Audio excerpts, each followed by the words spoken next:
There is nothing in the world that replaces power for a person who has 3 meals a day, all the clothes they can wear, all the trips around the world they can take, all of the holidays, whatever.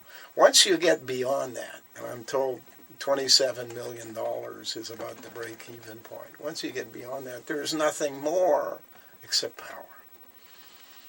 And these people who took power under the guise of religion, they have more than that.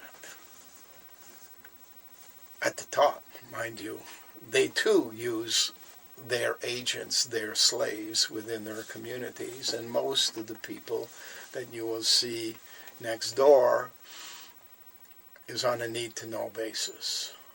That's why secret societies have degrees, 0 to 90 degrees, so that at every step of the way they know a little more about what is really going on.